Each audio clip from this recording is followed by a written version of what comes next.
Good evening and welcome to Flashpoint. My name is Mark Green. Kevin MacDonald is professor of psychology at Cal State University in Long Beach. His book, The Culture of Critique, is the third and most recent volume in a series on Judaism as a group evolutionary strategy. In his book, Professor MacDonald describes how Jewish intellectuals have initiated and advanced important political and intellectual movements throughout the 20th century and beyond.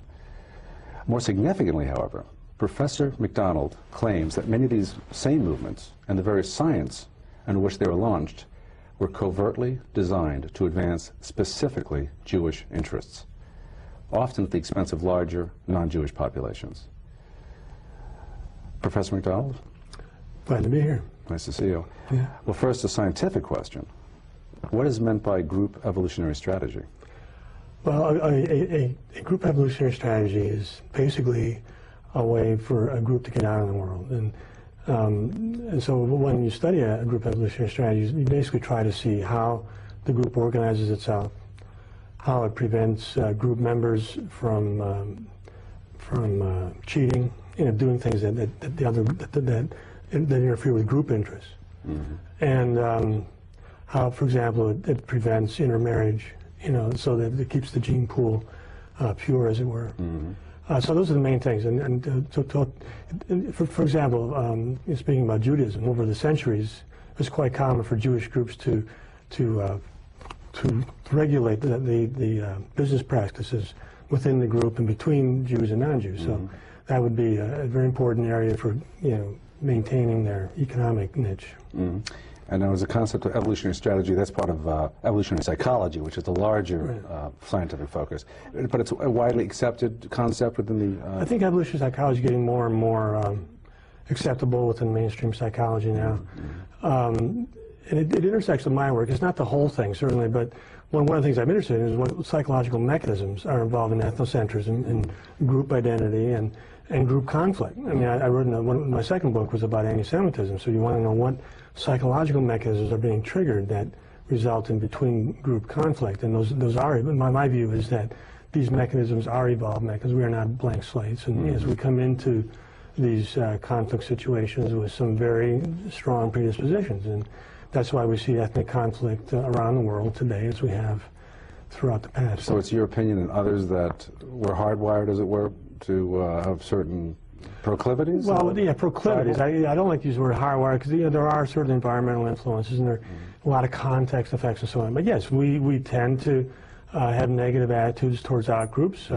We tend to have more rapport and a sense of common identity and comfort level, I think, with people of our own kind. Mm-hmm. And that's universal, you think?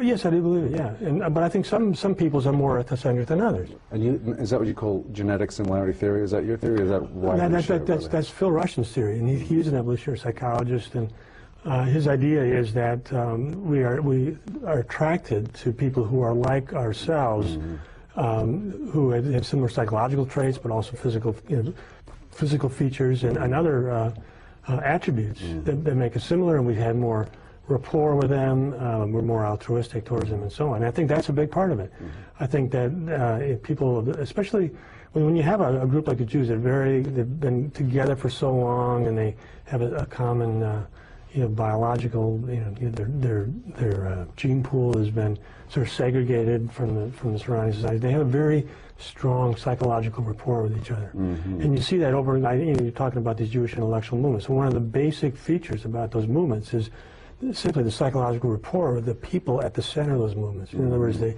sense of comradeship, camaraderie, the sense of, I'll scratch your back, you scratch my back, sort of mutual promotion and right. That sort of thing. Well, I want to quote you, this is from The Culture of Critique. You say, quote, Jewish intellectuals have developed intellectual movements that have subjected the institutions of Gentile society, that's non-Jews of course, to, quote, radical forms of criticism.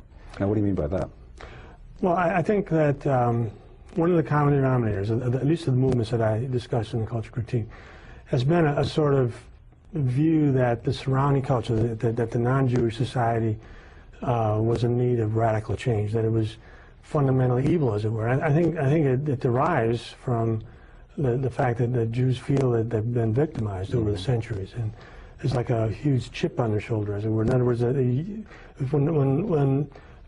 someone who strongly identifies as a Jew, when they look back at history, they think of it as a series of persecutions. You know, when they think of the Middle Ages, they don't think of cathedrals and saints and pilgrimages. They think of, you know, crusaders killing Jews. They think of persecutions. They think of the Inquisition. You know, when they think of the Tsar, they don't think of, you know, palaces or whatever the good things that the Tsar did. They think of the anti-Jewish laws of the late 19th century, that sort of thing. And so there's always this sense that they've been victims for the last 2,000 years in Christian society. And so, you know, when they came to America, there was some anti-Jewish attitudes, and I think those attitudes were, you know, fairly subtle by historical standards. We didn't have any pogroms, we didn't killing Jews, but at the same time, if Jews wanted to join a country club, they wanted to go to a hotel, maybe there was sort of, you know, sort of subtle anti-Jewish attitudes, especially among sort of, well, I think it was pretty common until after World War II, actually. But well, that sort of thing was then, as soon as that happens, it's sort of put in the psychological bin of this is the part of the long history of Western culture that culminated in the Holocaust. Well, they would naturally say, can you blame them? What do you say? Well, I think that's a reason. It's not unreasonable. I think that's it's understandable, and that's what I'm trying to say. That when you want to understand this, you have to understand the psychological mechanisms involved. And from their point of view, you know, they see Western culture as an out-group culture. It is the culture of the other, you know, and it's they have a very positive attitude in general towards Judaism. And one of the things I tried to do in the culture critique, in every chapter where I claimed that there was a Jewish intellectual movement, I think the first thing I had to establish was that the people at the center of it were strongly identified Jews. Well, I want to ask you, they took Jews very seriously. Well, I want to ask you now about those numerous significant movements, to say the very least. But what do all these intellectual movements have in common besides Jewish leaders and a Jewish core of disciples? Is that basically it right there? That is certainly an important. That's, I think, the main thing. That you have the people at the center of the movement are strong identified Jews who have a sense of pursuing specific Jewish group interests. You know, for example, psychoanalysis, deeply concerned with anti-Semitism, wanting to eradicate anti-Semitism. Look at the Frankfurt School. And psychoanalysis, attempting to erect these psychological theories that any kind of prejudice against an outgroup, like Jews, was a pathology, a psychiatric disorder. But you're leaving one other thing out too, and that is the role of deception. Well, certainly there was some of that. In general, these movements were not advertised as Jewish movements. I mean, they were advertised in sort of universal terms. If you think of leftist political ideology, or even psychoanalysis, there's nothing in psychoanalytic theory that talks about Jews. I mean, so it's all you're talking about neuroses and this and that. But when it came to understanding, you know, ethnic hostility, it was viewed as a pathology. But there was no attempt to really understand Jewish ethnocentrism either. You know, in other words, psychoanalysis never came up with a theory of Jewish ethnocentrism. The Jews were sort of outside the process. The attempt was to sort of put Western culture and people who had negative attitudes towards Jews, put them on the couch, make them sort of the problem. So it was sort of like Marxism, which we'll get to in a moment. The Jews were given sort of a privileged status, and whereas Christians were persecuted under the communists, this is following the Russian Revolution, if I understand you correctly, they accorded room for people to maintain Jewish identity in post-revolutionary Russia, for instance, and elsewhere? Actually, Marxism is very interesting from a standpoint of the Jewish intellectual movement, because there's no part of Marxism that talks about Jews. I mean, it's universal. It's about class struggle. And yet, in the post-Soviet Union, it was, you know, they came to grips with these various national groups, including Jews. So Jews were allowed to keep their identity in the post-Soviet world, and of course, many did. I mean, when 40, 50 years later, when you started to have people wanting to emigrate to Israel and so on, these people still had very strong Jewish identities. They didn't, you know, Judaism didn't stop in the Soviet Union, far from it. But it always had this veneer of universalism. And so when Jews were the backbone of the American left, you know, it was the official ideology was a universalist ideology. They never talked about their Jewish commitments. Again, with leftism, there were specific Jewish interests, especially eradicating anti-Semitism. That was, I mean, the Marxist ideology was that once you got rid of all this class society, and you would get rid of anti-Semitism too. And I think also, you know, the fact is that Jews did see themselves as part of this managerial class that would manage the revolution. And in fact, they were in the Soviet Union. So, yeah, one of the first things the Soviet Union did was outlaw anti-Semitism. And Jews formed a very elite group within the Soviet Union until there started to be anti-Jewish sentiment that creeped to the surface, especially after World War II.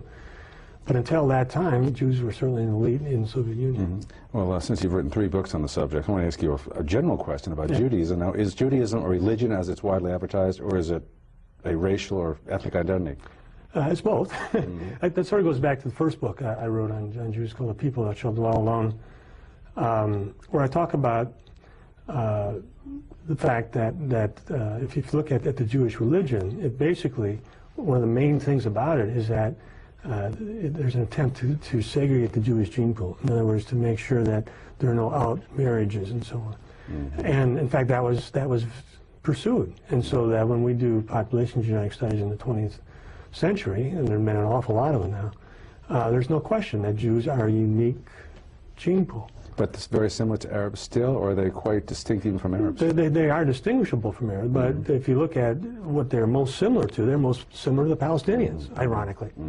You know, so when you talk about the conflict in the Middle East, you're not talking about a conflict between two very, you know, different peoples genetically, but they have different group identities.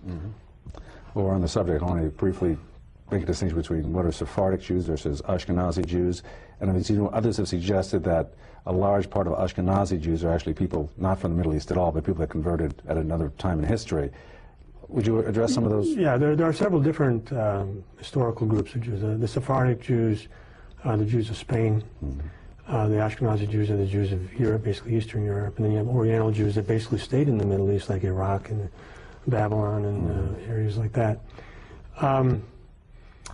The recent data suggests that most of these groups started out with Jewish men, you know, immigrating to like Spain, and then intermarrying with local women, and then shutting down the intermarriage. So there was a brief period of intermarriage. Now those data are fairly recent. I'm not sure I believe them entirely. That was less true in Eastern Europe, where there seems to have been more of an input of Jewish women that were brought along from from the Middle Eastern gene pool. But in all those cases, once they were established, they stopped the intermarriage. So there's a bottleneck there, and they stayed within the group. What about the black Jew experience? There are black Jews in Israel, right? Well, there are some now. These are Jews that come from Africa. They are the result of Jewish traders, Jewish men, as I was saying, going down, intermarrying with some of the local women. There's also this Lemda tribe in the southern part of Africa. And they are, you know, there's no question that if you look at the Y chromosome, it's the same as on the Cohen. It's the Jewish Y chromosome. It goes right straight back to Moses, you know, and Aaron, the high priest. And these they're black because, you know, they're intermixed with African.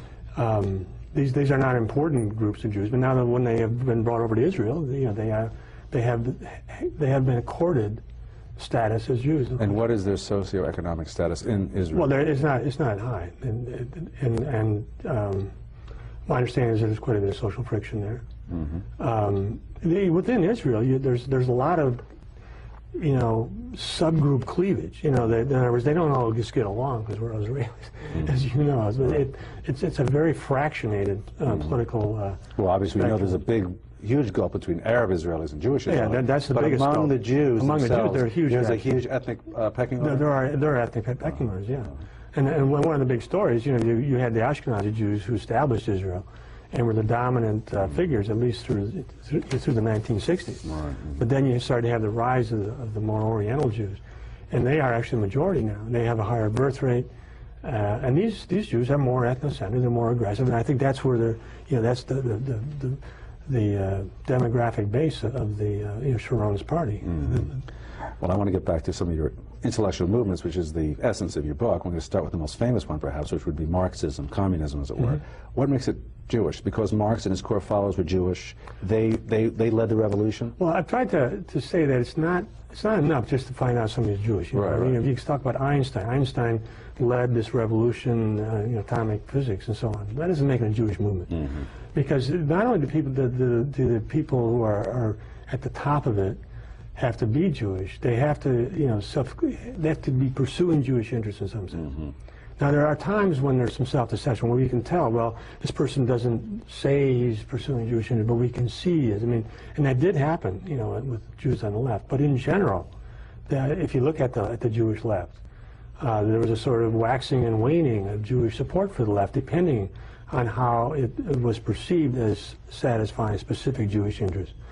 For example, anti-Semitism. For example, when the Soviet Union made this non-aggression pact with Nazi Germany, there were a huge number of Jews that defected from the far left, because what are these guys doing, making alliance with Hitler? In other words, they still had a very strong Jewish identity, and same with the attitudes towards Israel. When the far left, when the Black Panthers and other people started to take pro-Palestinian points of view in the 1960s, Jews basically oftentimes abandoned the far left, and that's when the rise, what happened with the rise of the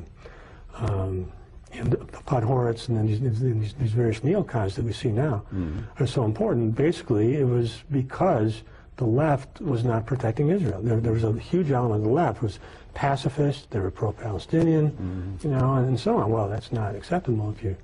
And that's why they've morphed. That's why so many Jewish intellectuals have morphed over to the Republican Party. Absolutely, that is the historical source of the neocon movement. Neoconservatism. It's concerned that this sort of leftist foreign policy in the Carter, sort of new politics that affected the Carter administration, McGovern, all that they were not sufficiently strong in the Soviet Union, which by that time had become anti-Jewish. They were not strong enough pro-Israel. They wanted Israel to compromise. President Carter was putting a lot of pressure on Israel to compromise, to withdraw to the 1967 borders. Well, that's not acceptable if you're a neocon. Now, how critical was the Jewish role, though, in the rise of communism? Again, during the preceding the Russian Revolution and after, even into this country in the 40s and 50s. In some ways, I think that's one of the most difficult questions that there is of Jewish historiography. And I'm not entirely happy with what I've written on it, but I haven't seen anything else that I really like either. I think that it's extremely controversial, partly because it's one of those super sensitive topics, like the Holocaust, that comes up. And it's very hard to see what's going on, really. But there's no question that Jews were radically overrepresented among the revolutionaries. And as soon as the Bolsheviks came to power, the Jews in Russia sort of gravitated to them, because certainly their main agenda was to topple the Tsar. The Tsar was seen by them, correctly, as anti-Jewish. Now, I don't think he was as anti-Jewish as they thought he was. It wasn't, life wasn't a horrible, unending disaster for Jews in Russia before the revolution. But it certainly wasn't great. He had some anti-Jewish laws and so on. And so if you look at the sort of international picture from 1880 to 1920, all the Jewish international organizations, had their main agenda was to topple the Tsar. What about the after the revolution in the United States? We hear a lot about the witch hunts and so on. What about the Communist Party USA? Well, if you look at the far left of the United States, there's no question it had a Jewish backbone. Beginning, actually before that, if you look at the Socialist Party, Jewish neighborhoods in New York had, socialist congressmen. They were very positive about the Russian Revolution, the Bolshevik Revolution in 1917. Jews, many, that's not controversial. There's some things that are controversial. That's not controversial. That there was a huge involvement of Jews on the left of the United States as radicals and in supporting the Soviet Union, from the Socialist Party to the Communist Party. there's no question that that's the case. But you say that the Jewish world has been sanitized to a great extent. Sanitized. Well, I think now that that you've had the fall of the Soviet Union, and you've had the fact that the Soviet Union has acknowledged all these enormous crimes, that, you know, Stalin killed 20 million people by 1940. The police state nature, and you know, that whole thing. Well, if you want to say that Jews were an essential part of it, which I think they were. I mean, my view is that without Jews, you would not have had the success of the Bolshevik Revolution, would not have taken the direction it did. I think that's a reasonable point of view. What about the 60s in this country, which you describe as a watershed, a cultural watershed in our country? Was there a pivotal, a vital Jewish element in what happened in the 60s? Because Jews were still the main force on the left. And if you look at the Jews, at the people who were into top positions of the campus movements, I was at the University of Wisconsin, there's no question. They were the children of the 1930s radicals. And there was, you know, the so-called red diaper babies. And, you know, in collusion, again, besides the fact that if you look at these Jewish intellectual movements, you do see Jewish identity and Jewish interest. But the other thing is that these movements have always had access to the very top levels of the media, the very top levels of the academic world. So when the 60s radicals were you know, saying and doing what they were doing, there was also a huge amount being written by radicals in the very best periodicals. You know, there were very respectable, academic respectable. Look at, by that time, if you look at the very top universities, Harvard, Berkeley, all these Ivy League universities, University of Wisconsin, you had major Jewish involvement in the social sciences. And so that sort of greased the whole thing and made it much more legitimate. We're going to move there in a moment. I just want to ask you some final questions about the civil rights struggle in particular here. For instance, the Southern Poverty Law Center is very conspicuous today as far as combating racism. Is there a Jewish angle to the work that they do? Well, there is. I don't know exactly, you know, what the involvement is, but it receives a lot of its funding from Jewish sources. Many of the people that work there are Jews. It's almost like a semi-official Jewish organization. It's not like the ADL, which is, you know, overtly Jewish, but it is very much concerned to, you know, combat anti-Semitism. So it's one of the main. So was there anti-racism efforts focused on basically white racism, I presume? Oh, absolutely. There's no Jewish racism, or black racism. I've seen some people who've tried to change their focus to, because whites are increasingly the victims of ethnic violence in this country, and I think they will be increasing in the future as we see these demographic changes. The whites are going to be victimized at least as much as anybody else, and maybe more. But there's no interest in that kind of thing. What about the NAACP? I know obviously that's a pro-black movement. Yeah, it's a black what's the story behind the founding of the NAACP? Well, yes, early in the century, around 1915 or so, you did have the NAACP was established by wealthy Jews. And if you look at the, you know, actually quite a bit of its activity involved legal, you know, challenges to various things, but almost all the lawyers until the 1930s there were no black lawyers involved in it at all. In the NAACP? And so all of that work for the first 20 years or so was done by Jewish lawyers. And you started to have some blacks, and finally around 1940s, I recall, I'm not sure that you had a black head of it, but you still had very major Jewish involvement in the civil rights movement. You know, most of the civil rights laws were actually written in Jewish civil rights organizations and pushed through Congress and funded and so on. Blacks were not well organized and well funded. Sure. They were poorly educated. Jews were just the opposite. And, so, and Jewish liberals will tell you today they're very proud of their work. They're very proud of it. They did it for one reason. That was to increase the advancement and give more opportunities to African Americans. What do you say to that? Well, but also I think their official ideology was that if blacks, if you end discrimination against blacks, you're also going to end discrimination against Jews. That was part of the official. So that was part of, that was the covert agendas. Well, it wasn't even. I think that's been acknowledged by many times. But I think the other thing about it was that they saw these movements as a sort of a, you know, as if no one would lose. You know, and I think the other aspect of these movements is that they have tended to lessen the power of white majority in this country. And you think that was definitely especially in conjunction with immigration. But certainly the civil rights movement, a lot of that, I think, very few people could disagree with. But at the same time, when that was combined with immigration changes, I think you're seeing a gradual lessening of the power of European-derived peoples in the United States. And I think that is another one of the agenda. If you look at when it comes to immigration, there's no question, because the Jewish activists have expressed themselves on this. They're not, again, they haven't been shy to make that point. Right, we're going to get to that in a moment, too.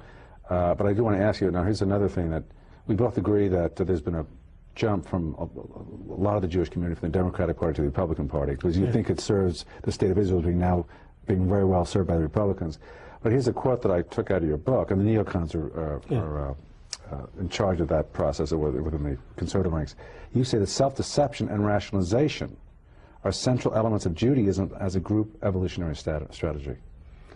Well, yeah, it comes up at times, and other times it's not. I mean, I don't say that Jews are always self-deceived or always rationalizing, but I have a chapter in my book, Separation, and it's just condensed the one on anti-Semitism, just going over historically, looking at all the apologia, all the rationalizations. I mean, because Jews, you know, as a minority group, they've had to deal with Christian ideology. You know, certainly within Christian theology, Jews had a certain subservient role to play. Well, you have to get around that. You have to have rationalize your particular theology. So it's been a part of Jewish thinking forever. If you look at over history, look in the Talmud, you look in Jewish writings, they've been concerned to justify themselves, to sort of make sense of their position in the world. And a lot of times, from today's standpoint, it's pretty easy to see it's rationalization. It doesn't make any sense, but it serves its purpose to rally the troops. But you still see it today. You know, you still see some of that.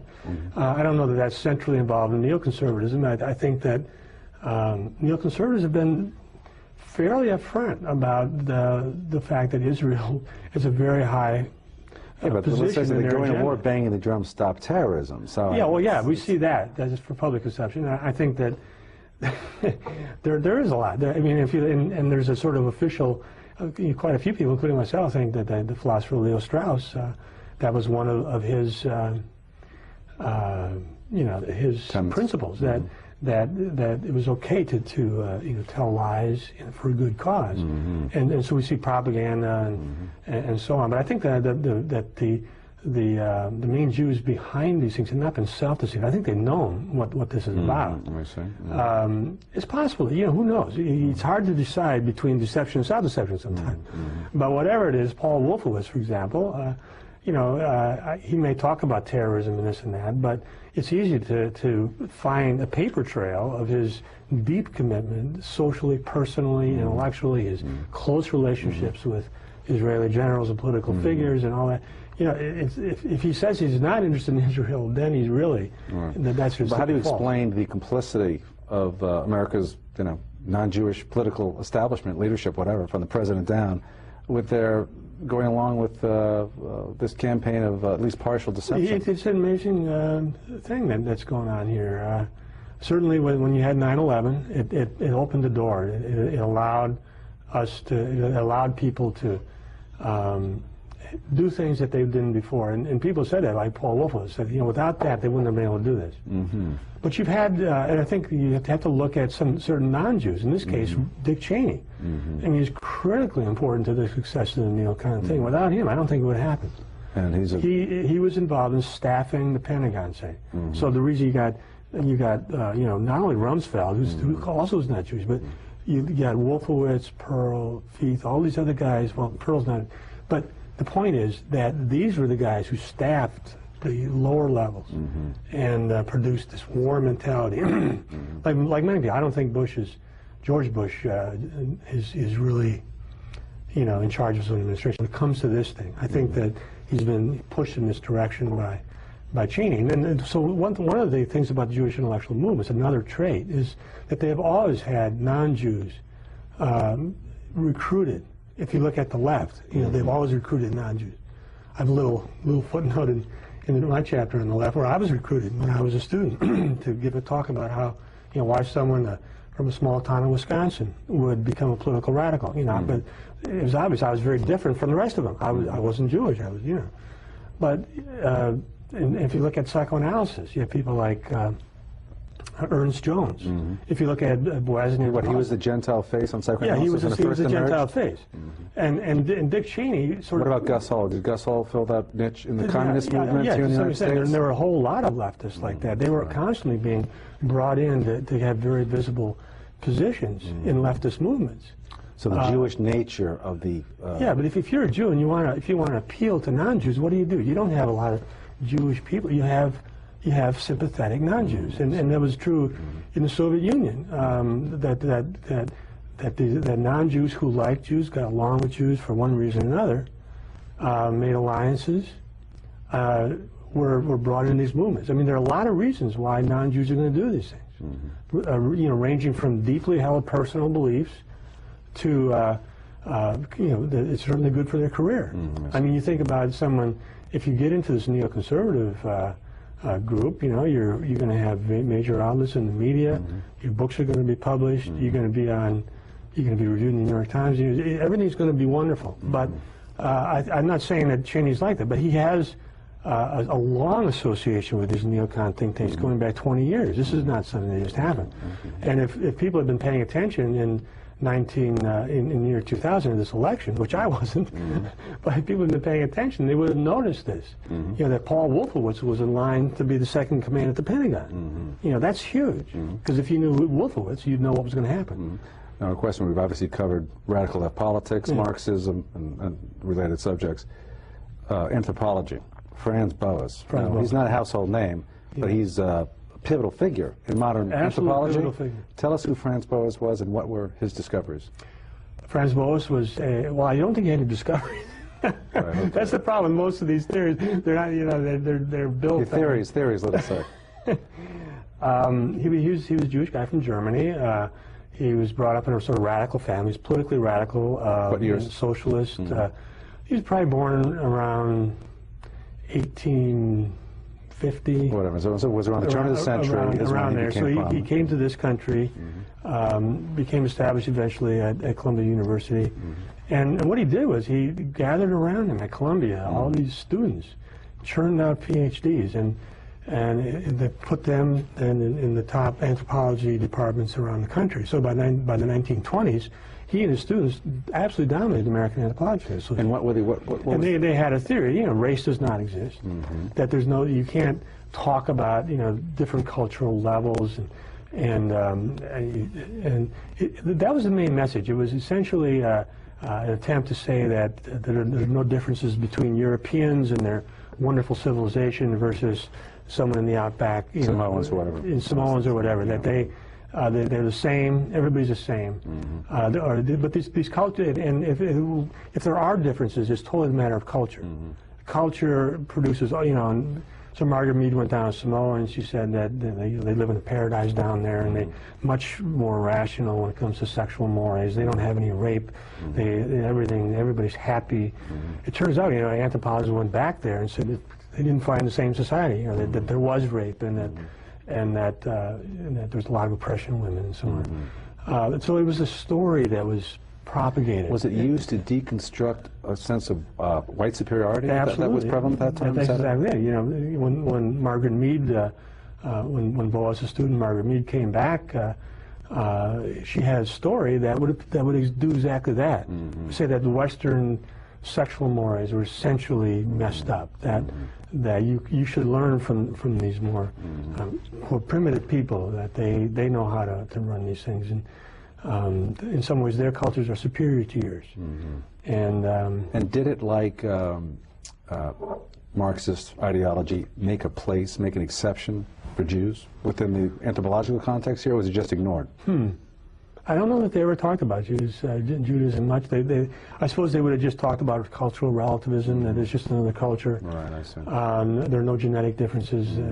and so on. But yeah, it's, you know, one other thing about them is that they were on the political left too, and that's the thing about those movements I discussed in culture critique. And I didn't talk about the neocons and culture critique, but the ones I did were on the left. I mean, all of them, including Boas. I mean, he was a socialist. He was very sympathetic. He was involved in sort of communist sympathizers in the 1930s.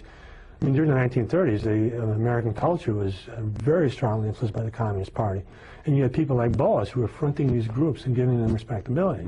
So they were on the far left. And that then fed in the Civil Rights Movement after the war. The American Anthropological Association made statements, you know, saying that no such thing as race, you know, and that sort of thing. And have Boas's ideas, were they used to change immigration policy? Absolutely. He was quoted, you know, during in 1965 when the gates finally fell, and actually quite a long time before that by the people who opposed the immigration law of 1924. They would often quote Boas saying, you know, there's no such thing as race. We have no reason to keep anyone out. You know, if the Africans will make just as good American citizens as anybody else, and that it's racism to favor the peoples of northwestern Europe, which the previous laws did. They didn't, in a way, they didn't really favor it, because what they did was establish an ethnic status quo. They say the people who voted for the law of 1924 basically said, we like the country the way it is. We like the people in the proportions that they are. We're not going to try to get rid of blacks. We're not going to try to get rid of Jews. We're just going to leave it the way it is. But Boas and others worked against that. They wanted to they wanted to get more. They wanted to have more third world immigration. Again, my view has been that one of the constants of 20th century Jewish immigration, of Jewish intellectual movements, has been to lessen the power of Europeans in America. And why is that? And because they felt that that power represented a threat to them, and especially in the long run. They wanted to have the United States become less Christian, less European. White European. Yeah, why is that? Because, and then you can easily find Jewish activists who say that when they talk about immigration.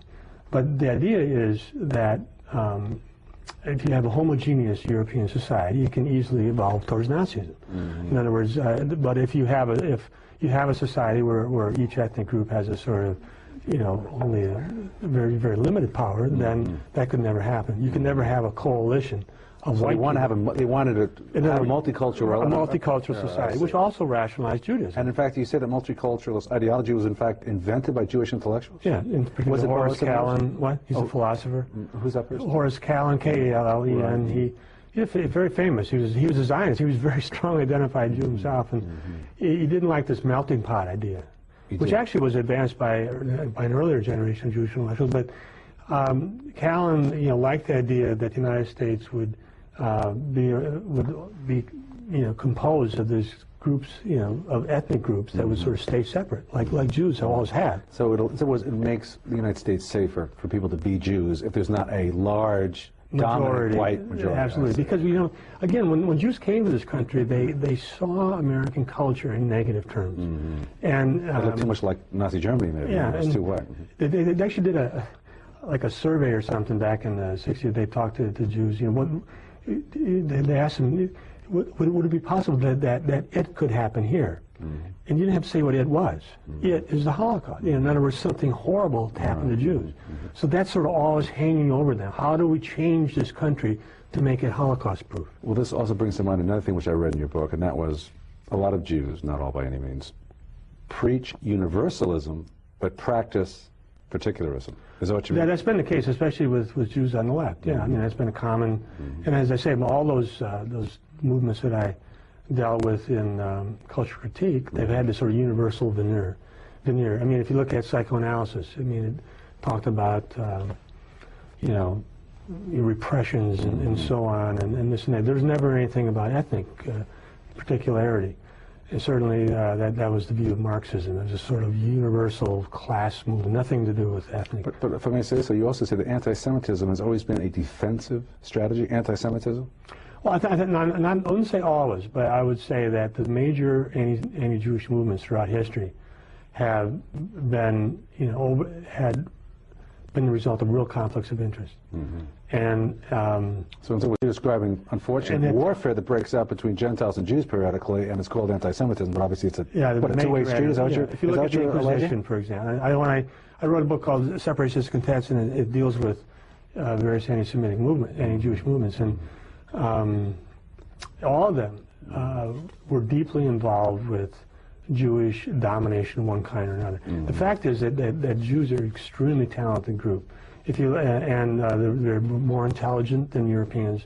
They're the highest measured IQ in the world. These are the Ashkenazi Jews. I'm talking specifically about Ashkenazi Jews. But the Sephardic Jews, what happened in Spain is really remarkable. I mean, in the 15th century, there were these Jews were forced to convert to Christianity, and then they decided that, well, that's just, so they remained overtly Christian, but they rose right to the top of Spanish society and started dominating. I mean, all of the wealth, the elite, the political influence on the king, and so on, everything. And so it produced this backlash among the old, and that was the Inquisition, basically, in a nutshell, of course. But the point is that this was a very talented group, and they had left a very large imprint in the trading channels around the world. When they were expelled from Spain, they went up to Amsterdam and really made Holland into a world power for a while. So this was a very talented group, that extremely talented intellectual elite did not survive really into the 20th century. But the Ashkenazi Jews did, and they had a huge population explosion in Eastern Europe. This is a very talented, very energetic, extremely intelligent group, and that's why, certainly other groups, we talk about blacks and Jews, if you think of the contrast there, early in the century, where that's why a lot of white conservatives have always been suspicious of the alliance, given the fact that blacks in Israel are not given the special alliance status that they enjoy here with Jews in the United States. That's true. Crypsis, as you've used in your book. The word crypsis appears continually. Is that what you often allege? Well, especially in times past, that has been a theme.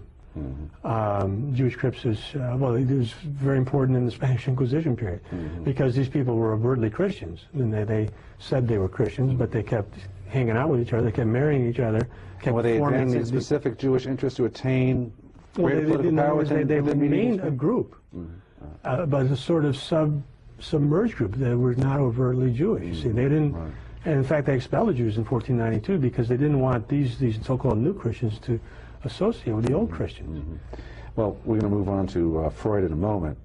What were the immigration events of 1924 and then 1965? Because I think they've had a profound impact on today's country, and with more to come. But what happened in 1924 briefly, and then of course 1965, which was also extremely significant. Well, in the law of 1924 was a major defeat for Jewish organizations. Jewish organizations had basically kept immigration going. If you were taking a poll around 1900, the majority of Americans wanted to end immigration. They thought that we had enough people. But that's been an attitude that's been going on forever. What happened in 1965? I know that the Jews didn't get the open admissions that happened in 1955. What changed in 1965, which has opened up the borders to Mexico and other places in the Third World? Well, you had the immigration law of 1965, and again, Jewish groups were the main organizers of the people on that side. I mean, they were the ones funding. And what do? They changed it so we no longer give preference to people of European extraction. Right, so that you got rid of all these national origin things, and they started to have quotas for all parts of the world. And as soon as the law was passed, you started to have the activists were trying to get more and more actual numbers. In other words, to bump up the numbers, because the immigration law of 1965 was advertised as not changing the ethnic balance of the country. Yeah, I mean, Teddy Kennedy famously said this won't change it. Yeah, but did they know? Did they design? I think so, because it's a matter. Well, it's deception or something. I mean, I think that the fact is the activists, as soon as the law was passed, tried to bump the numbers up. Well, in other words, why are both political parties today paralyzed as far as grappling with an issue that's popular with the American people, namely stopping illegal immigration? It's one of the most amazing happens. things. Yeah. Is there a Jewish angle to that? Well, I think the Jewish angle is more difficult to trace at this point. I mean, it is the case that all the major national Jewish organizations are are members of the Immigration Forum, which is the major pro-immigration lobby. But you also have a huge, in California, there's a huge involvement of Mexican activists in favor of immigration. Right. But so you have business activists. It's not a simple story anymore. Yes, right. But now, of course, I think you have a feed-forward situation now where the more immigrants you get, the more there's going to be pressure to increase the amount of immigration. Well, let me ask you another question about Sigmund Freud, another one of these brilliant Jewish intellectuals, obviously the father of psychoanalysis. You say psychoanalysis, Freud's movement, remains fundamentally an ethnic movement? And we're getting low on time here. Well, it certainly was at the beginning, all of these psychoanalysts at the beginning. And it remained that way, the core. Again, there were a few non-Jews brought in, like Ernest Jones. But I'm not making this up. This is a lot of people will tell you this. Psychoanalysis is definitely in a downward spiral. I mean, the fact is, 100 years after the so-called Oedipal complex, we have never found it. Nobody's ever found any evidence for it. So it's a failed science, but of course his reputation remains... yeah, he was almost elected man of the century by Time magazine. Yes, and if you talk to the average person in the street, and they say, who's the most important psychologist ever? Freud would be the number one. And Freud is still regarded as a great scientific figure. How did he advance specifically Jewish interests? Well, I think he thought of himself as someone who was battling Western culture. He thought of himself as Hannibal. So he wanted to deconstruct a lot of myths about what noble, maybe even spiritual myths a lot of Christians cling to as far as the things that motivate them from day to day. Is that right? In other words, he offered a more cynical... You thought you were motivated by the highest civilization and all that, but you're motivated by the fact that you had the sexual repressions, and that's producing... So you were... In other words, it changes your view of yourself. And as I say, he himself thought of himself as combating Western culture, as someone who's battling this general Hannibal, who's from Carthage against Rome. Rome is the West. Carthage is the East. Let me move on, because we have a couple more intellectual movements to cover. Sociology, a new science in the last 100 years, but the Frankfurt School of Social Research. Tell me a little bit about that. Frankfurt School of Social Research began in the 1920s in Germany. It was funded by a Jewish millionaire named Weil, I believe, and they established this institute at Frankfurt at the University of Frankfurt. That's why it was called that. These people were on the political left. They were Marxists, but they were, sort of sophisticated Marxists, and they started to have doubts about Marxism with the rise of Hitler, because that showed that Marxism itself could not appeal enough to these working class people who gravitated to Hitler eventually. Hitler was very popular. So anyway, as soon as Hitler came to power, he expelled them from Germany. They came over to this country, and that's when a lot of their most influential research was done. They wrote a book called The Authoritarian Personality. It's funded by the American Jewish Committee.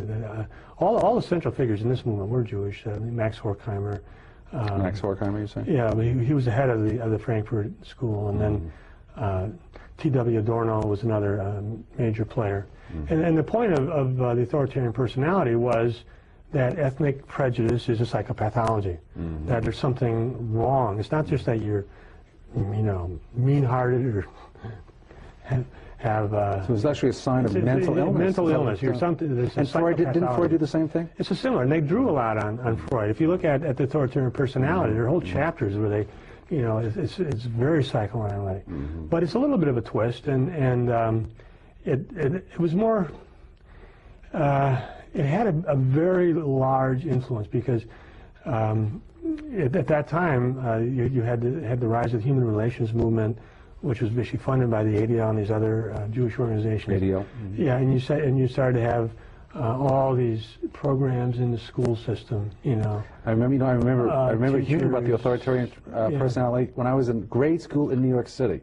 They linked Nazism to. I remember them saying that they were a lower education. They kept making the link between lower education and lower income, not motivated to anything more than, I guess, I don't know. I think that actually that's another aspect of Jewish intellectual movements that I haven't really discussed much, is this sense of intellectual superiority and moral superiority. But intellectual superiority is right there. In other words, I think Richard Hofstadter famously said that when he's thinking about conservatives, he couldn't think of any idea worth even mentioning. It was like so far beneath their intellectual level.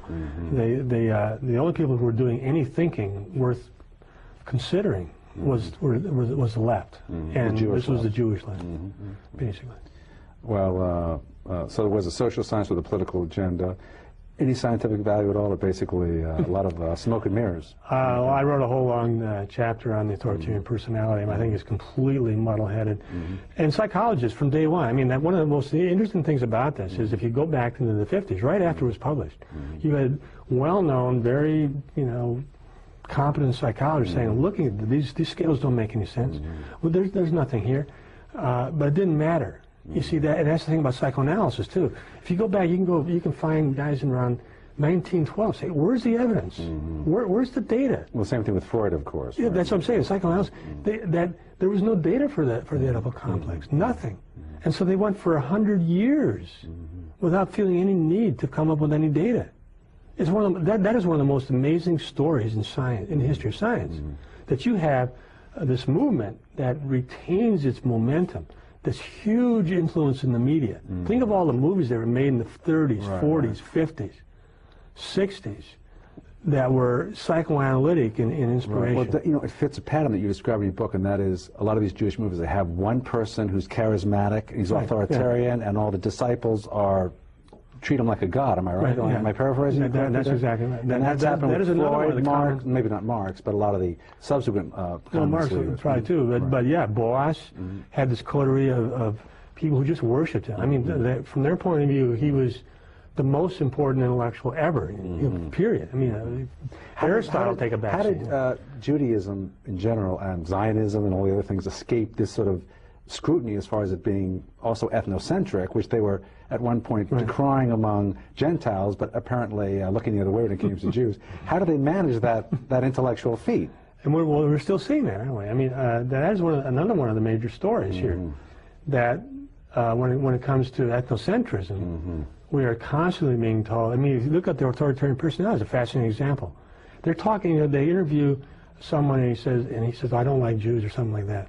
But they never talk about Jewish ethnocentrism. I mean, there's a whole... They don't talk about Jewish ethnocentrism? They get a 900-page book, and there's not one mention of Jewish ethnocentrism. Only Gentile, I see. Jewish ethnocentrism, is the only thing that really kept them together for 3,000 years or whatever.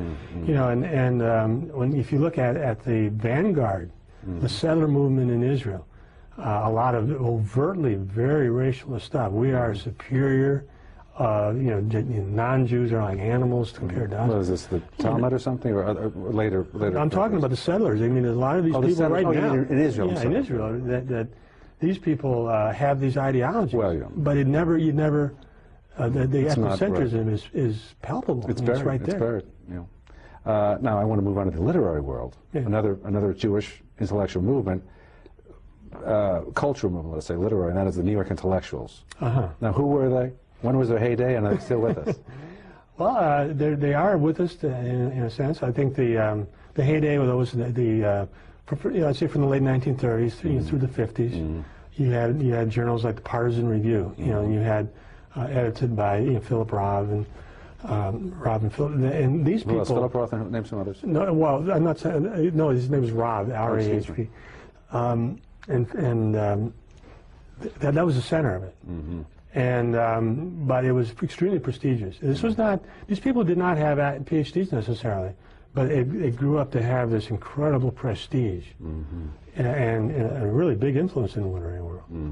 And does it fit that pattern where you have a handful of glorified people with a kind of coterie of You certainly have this strong sort of ethnic networking. Where people are pushing each other. People like. Seymour Martin Lipset was a sociologist. You had Clement Greenberg, the art critic. You had, and there's a sort of second generation people like Saul Bellow. And see the influence now, because these people became anti-Stalinist left. The other thing that we sort of forget here is that even though most Jews, say in the 30s, 40s, 50s, on the left were with the Stalinist, left, but you had a very robust anti-Stalinist left, and they became more anti-Stalinist. Although less so than because anti-Semitism, anti-Jewishness started to emerge. I think that was a big part of it, but certainly people started to be aware of the crimes of Stalin, and we became indefensible, really. Yeah. Now, these movements have become fundamentally irrational, some of these movements. That's what you said. I think that, well, you look at psychoanalysis, what I'm saying, they're irrational in the sense that they pose as science, but they're not. I mean, and that's a classic example. Or look at the authoritarian personality, the convoluted, these scales that don't make any sense. The fact that only right-wing conservative people can be prejudiced when you see these left-wing people who are obviously bigoted in various ways, So it became it was obviously a politically motivated program. You look at Boasian anthropology; it's the same kind of thing where it was like anti-science. It was like, we're not going to have any sort of systematic investigations of culture until we can completely get a theory, but they never got a theory. So you just have all these, infinitely variegated cultures, and they're sort of there, and that's the end of it. But you stop thinking in terms of trying to explain those cultural differences. What about genetic differences, for example? Not part of the game anymore. What about warfare? Not part of the game. Now I want to move to more contemporary issues. Of course, we're at war right now. To what extent are Jewish interests? We already covered this. I've just written a long thing being about furthered by a war in Iraq. We're getting low on time. Oh, we're getting low on 1 to 10. Okay, well, the main thing is that this is the work of the neoconservative movement, and at the very center of the neoconservative movement, you have these very important think tanks. The American Enterprise Institute is perhaps the main one, but also the Jewish Institute for National Security Affairs. You have AIPAC, you have the Washington Institute for Near East Policy, but then you have the very important figures in the media, like Bill Kristol, editor of the Weekly Standard. But what about even the mainstream, all the mainstream publications from the New York Times down? Don't they kind of sanitize? They certainly do. They certainly do. And make acceptable the idea of Zionism, which is basically very much like what we once decried in South Africa. They kind of make it acceptable. I mean, is it that pervasive? There's a consensus. But let's talk about neoconservatism. I think that the main influence of neoconservatism is within the Bush administration. Right. You have this support group of media, think tanks, and all that. But the main people are people like Paul Wolfowitz, Douglas Feith, Abrams, Elliot Abrams, Scholsky, and so on. In other words, these are the people who are pushing the policy today. But let's face it, if it goes to the other side, we're going to see war coming from the Democrats. That's my last word. Okay. Kevin I wouldn't doubt MacDonald, that. We're out of time. It's been splendid having you with us, and I want to thank you for joining us, and we'll see you next time on Flashpoint. I'd like to